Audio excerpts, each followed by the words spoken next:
Masa depan suatu bangsa itu ditentukan oleh generasinya, Bu.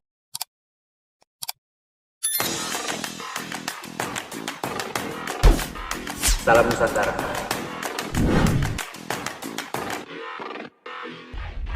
Salam Nusantara. Terima kasih sahabat Nusantara yang telah bergabung bersama OVO News. Semoga kita mendapatkan pencerahan dari podcast kita hari ini. Bersama saya Ika Safitriana, salam sejahtera. Kali ini kita akan cermati dunia pendidikan dalam kurikulum Merdeka tahun 2024.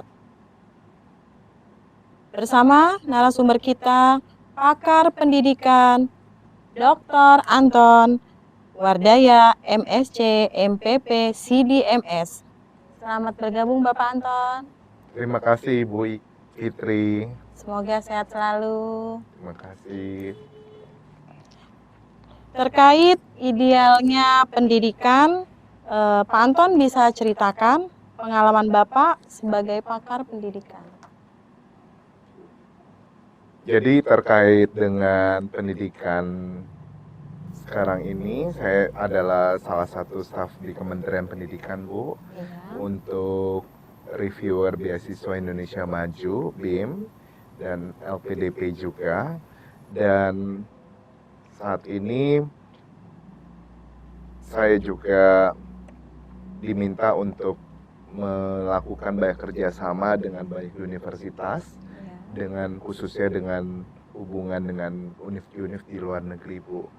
Nah, terkait dengan pendidikan di Indonesia, jadi kita sedang menghadapi tantangan zaman. Jadi tantangan zaman seperti ini tentu dengan adanya teknologi itu sebenarnya ada nilai plus, ada nilai negatif. Kalau nilai plus itu tentu akan sangat membantu sekali untuk guru, anak dan orang tua yang berada di daerah pelosok, Bu. Ya, karena kita tahu bahwa Indonesia itu adalah negara kepulauan, ya, jadi sangat beraneka ragam seperti itu ya, dari Aceh sampai Papua. Oke, baik. Dari pengalaman Bapak, apa yang Bapak terapkan untuk mencapai tujuan pendidikan yang seharusnya dilakukan di Indonesia? Ya, kita berusaha untuk menciptakan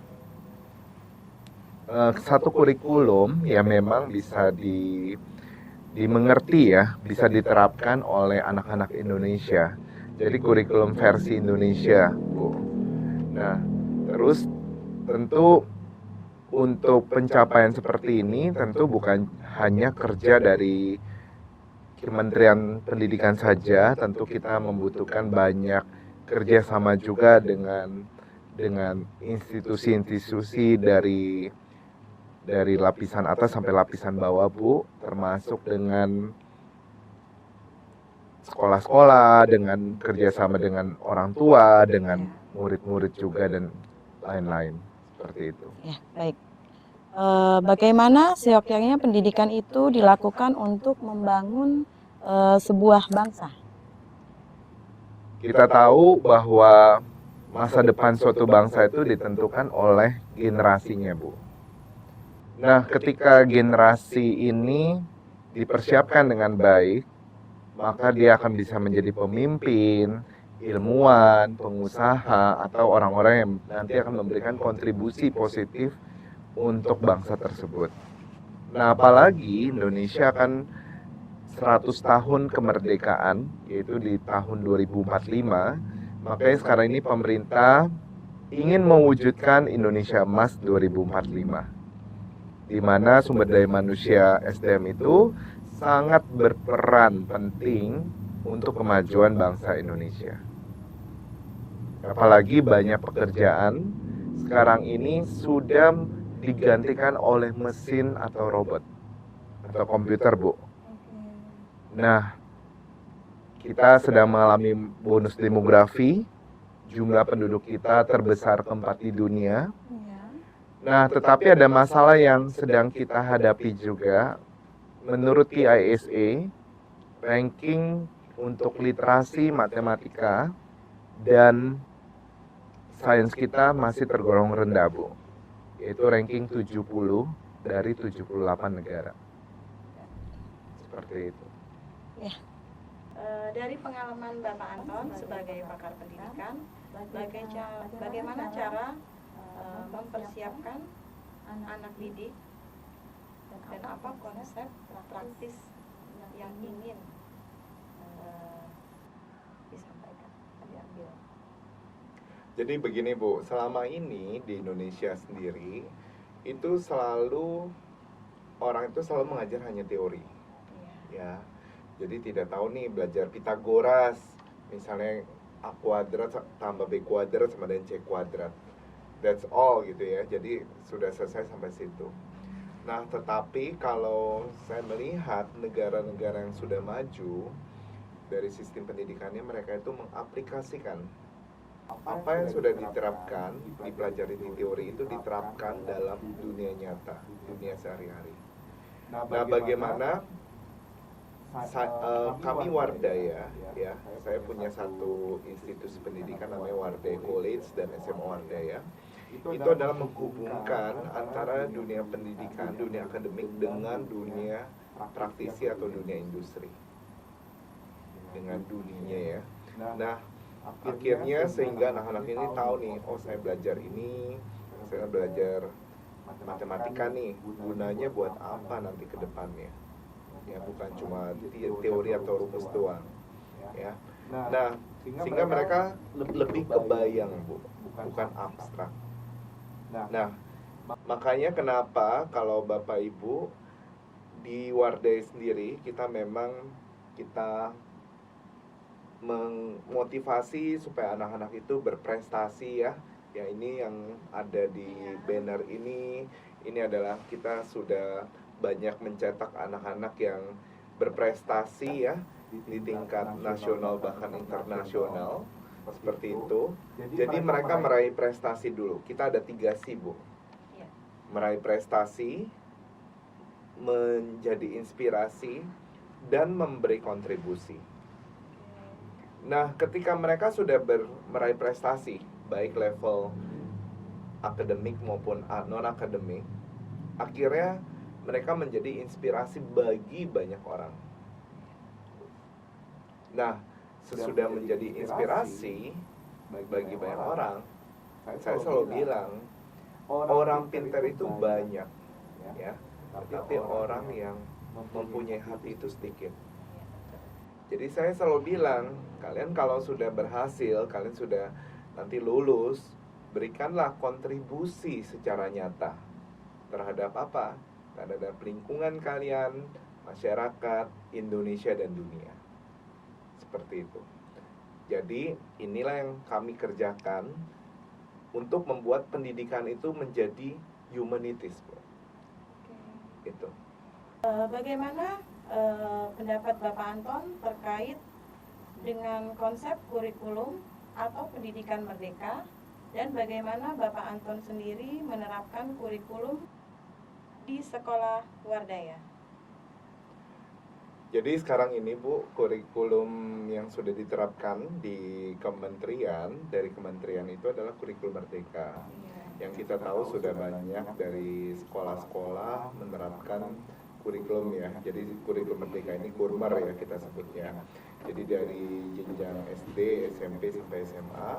Nah, itu yang kita lihat responnya ya. Jadi ya, kita lihat ada yang mengambil reaksi positif gitu ya, bahwa mereka senang gitu ya dengan jadi mereka tidak dibebani dengan pelajaran-pelajaran yang mungkin mereka tidak minati, Bu.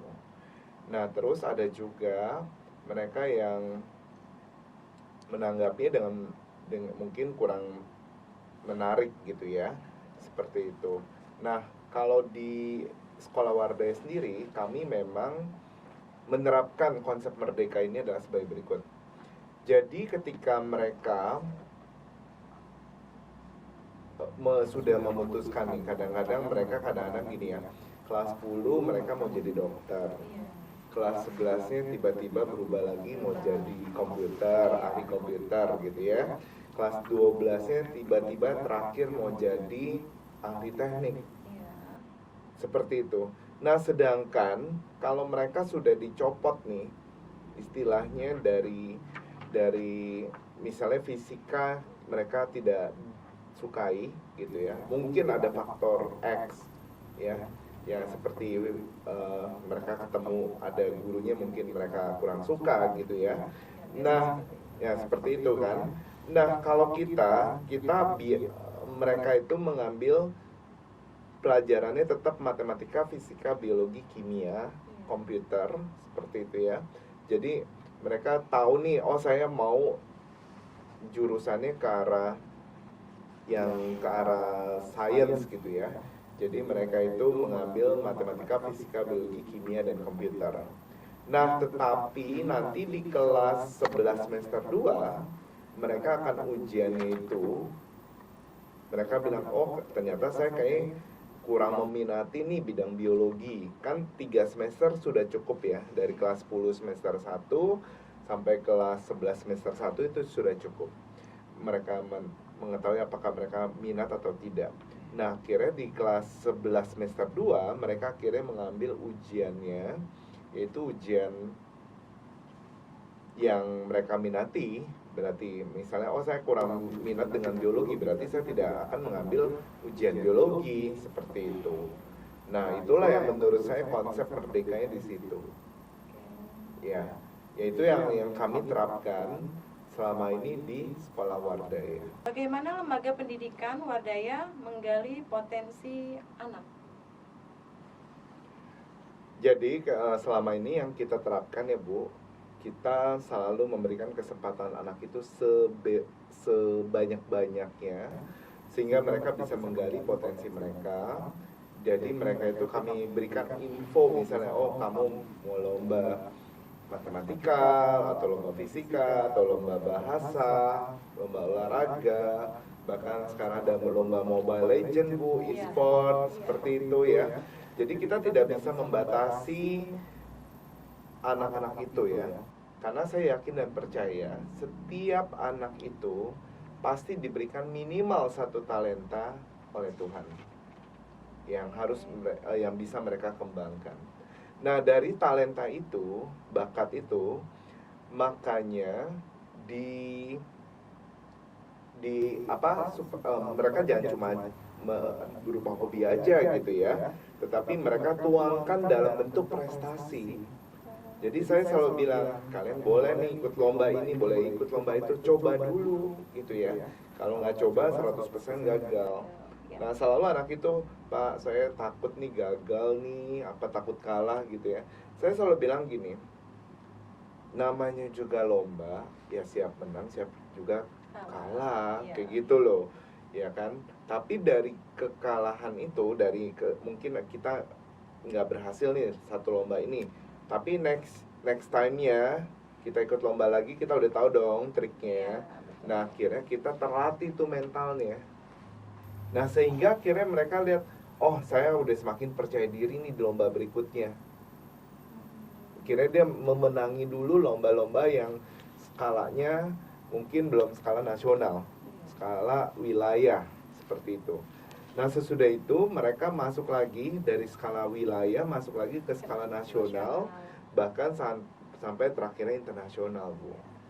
Karena saya yakin dan percaya di antara 270 juta penduduk Indonesia, banyak sekali anak-anak yang berbakat dan berprestasi, seperti itu.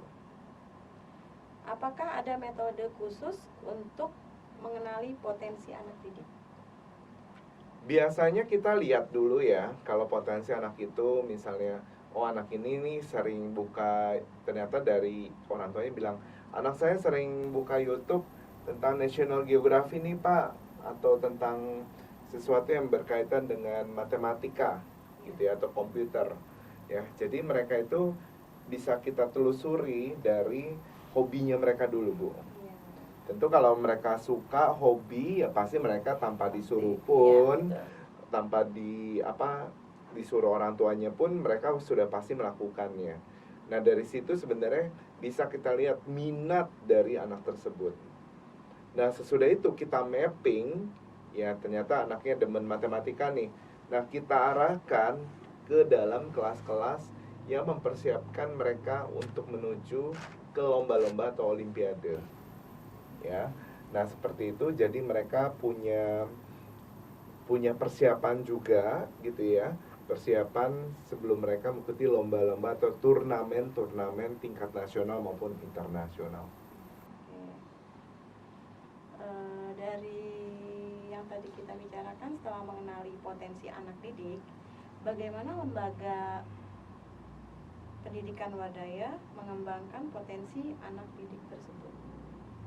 Nah, setelah kita tahu Bu potensi anak tersebut, biasanya untuk pelajaran seperti matematika atau fisika atau kimia, biologi atau komputer, itu selalu kita ajarkan dari konsepnya dulu.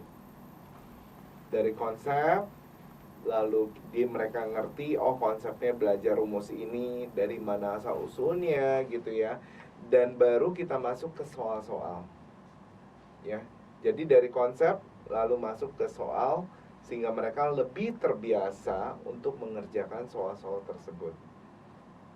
Prestasi apa yang pernah diraih oleh anak-anak didik lembaga pendidikan Wadaya? Jadi selama ini kita memang setiap tahunnya, kalau Bapak Ibu lihat di televisi, misalnya anak-anak itu menang lomba gitu ya, yang dikirim oleh Kementerian Pendidikan, itu memang banyak sekali anak-anak yang kami bina Bu di Wardaya ini.